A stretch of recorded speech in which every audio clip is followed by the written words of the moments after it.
नमस्कार, जय Hind, Vande Mataram. Today breaking news में आप सभी का स्वागत है। चलिए जानते हैं सुबह से लेकर शाम तक की तमाम बड़ी खबरों को। पहली बड़ी खबर की बात करें तो आज से झारखंड के 15 जिलों में अनलॉक 1 आपदा प्रबंधन विभाग ने जारी किया आदेश। झारखंड में स्वास्थ्य सुरक्षा सप्ताह के दौरान आगामी 10 जून की सुबह 6 बजे तक के लिए आपदा प्रबंधन विभाग की उच्च स्तरीय समिति ने बुधवार को नया आदेश जारी कर दिया है। नए आदेश के अनुसार राज्य के 15 जिलों में सभी दुकान गुरुवार से खुल जाएगी। फिलहाल सभी दुकान प्रतिदिन दोपहर 2 बजे तक ही खुलेगी। जारी आदेश के अनुसार चतरा, दुमका, गिरिडीह, गोड्डा, जामताड़ा, खुट्टी, कोडरमा, लातेहार, लोहरदगा, पाकुड़, पलामू, साहिबगंज, सरायकेला, सिमडेगा व पश्चिम सिंहभूम जिले में सभी दुकानें प्रतिदिन सुबह 6 बजे से दोपहर 2 बजे तक खुलेगी। इसके अलावा बोकारो, देवघर, धनबाद, पूर्व सिंहभूम, गढ़वा, गुमला, हजारीबाग, रामगढ़ व रांची में कपड़ा, जेवर, जूते और कॉस्मेटिक की दुकानों को छोड़कर शेष सभी दुकानें 2 बजे तक ही खुलेगी। अगली बड़ी खबर की बात करूं तो कोरोना के नए मामले फिर बढ़े। 24 घंटे में 1,33,000 नए केस, 3207 की मौत। देश में कोरोना संक्रमण के नए मामलों और मौत की संख्या में एक बार फिर से तेजी देखने को मिली है। स्वास्थ्य मंत्रालय की ताजा आंकड़ों के अनुसार पिछले 24 घंटे में 1,32,788 नए कोरोना केस सामने आए हैं और 3207 संक्रमितों की जान चली गई है। वहीं 2,31,456 लोग कोरोना से ठीक भी हुए हैं। यानी बीते दिन जो 1,01,875 एक्टिव केस कम हुए हैं। इससे पहले दिन जो 1,27,510 नए कोरोना केस सामने आए थे, वही जो 2,795 संक्रमितों की मौत हुई थी। अब कोरोना की कुल संक्रमितों की संख्या बढ़कर 2,83,07,832 पर पहुंच गई है। वह डिस्चार्ज हुए लोगों की संख्या 2,61,79,000 पर पहुंच गई है। एक्टिव केस की संख्या की बात करें तो एक्टिव केस संख्या घटकर 17,93,645 पर पहुंच गई है। वही कुल मौत का आंकड़ा बढ़कर 3,35,102 पर पहुंच गया है। अगली बड़ी खबर की बात करें तो सीबीएसई के बाद आईसीएसई ने भी रद्द कर दी 12वीं की बोर्ड परीक्षा। जाने ताजा अपडेट। केंद्रीय माध्यमिक शिक्षा बोर्ड यानी सीबीएसई के बाद आईसीएसई ने भी 12वीं की बोर्ड परीक्षा रद्द कर दी है। Council for Indian school certificate ICSE board ने यह जानकारी दी है। परीक्षाएं रद्द करने के बाद अंक देने के मूल्यांकन प्रक्रिया के मापदंडों का जल्द फैसला होगा। हालांकि अगर कोई छात्र रिजल्ट से संतुष्ट नहीं होता है तो उसे बाद में परीक्षा पे बैठने का मौका दिया जाएगा। मालूम हो कि इससे पहले पीएम मोदी की अध्यक्षता में बैठक में सीबीएसई की 12वीं परीक्षा को भी रद्द करने का फैसला लिया गया था। मालूम हो कि सीआईएससीई इससे पहले 10वीं की परीक्षा भी रद्द कर चुका है। 10वीं के छात्रों का रिजल्ट इंटरनल असेसमेंट के आधार पर जारी किया जाएगा। अगली बड़ी खबर की बात करें तो कोरोना से माता पिता को खोने वाले बच्चों को 5 लाख देगी सरकार। मंत्री ने की अहम घोषणा।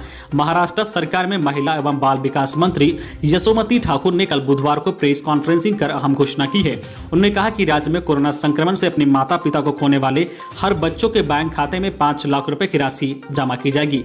अनाथ हुए बच्चों के ये राशि उनके 21 वर्ष की आयु पूरी करने के बाद दी जाएगी।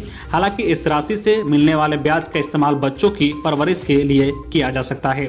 ठाकुर ने इन बच्चों के लिए महत्वपूर्ण घोषणा की है जिनके मां या बाप की कोरोना संक्रमण से मौत हो गई है। उन्होंने कहा कि संक्रमण से जिन बच्चों के माता पिता में किसी एक की भी मौत हो गई है, उनके खाते में प्रति माह 2500 रुपए की राशि जमा की जाएगी।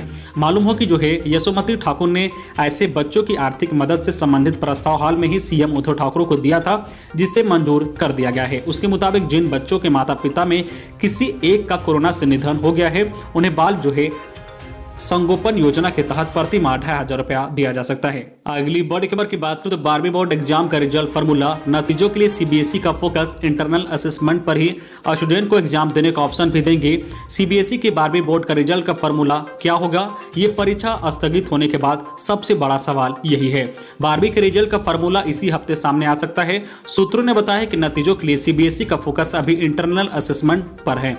इसके अलावा अगर स्टूडेंट एग्जाम देना चाहते हैं तो उन्हें विकल्प दिया जाएगा।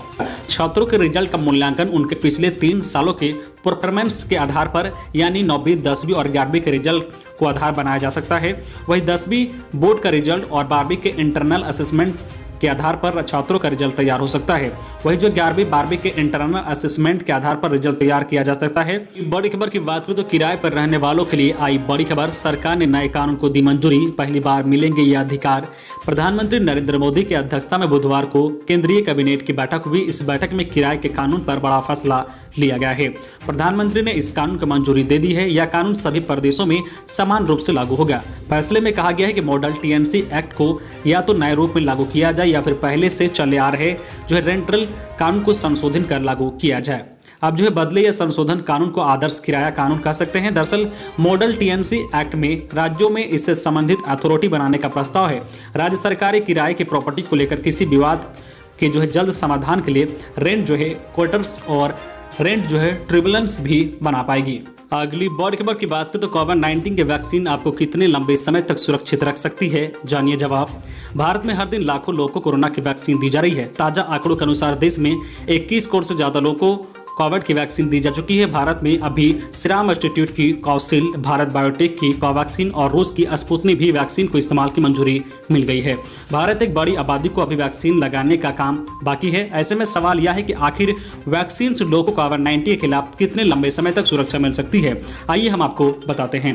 विश्व स्वास्थ्य संगठन के डॉक्टर कैथरीन अब्रायन बताती हैं कि पहले डोज के बाद तकरीबन 2 हफ्ते बाद अच्छी इम्यूनिटी तैयार हो पाती है। वही दूसरा डोज के बाद इम्यूनिटी बेहतर मजबूत हो जाती है। वह वैज्ञानिक बताते हैं कि वैक्सीन की 2 डोज लेने के बाद इससे जो है बनी इम्यूनिटी कितनी देर तक रहेगी, इसे लेकर कोई ठोस प्रमाण तो मौजूद नहीं है। डॉक्टर कैथरीन कहती है कि इस बारे में कुछ भी स्पष्ट तरीके से नहीं कह सकते हैं।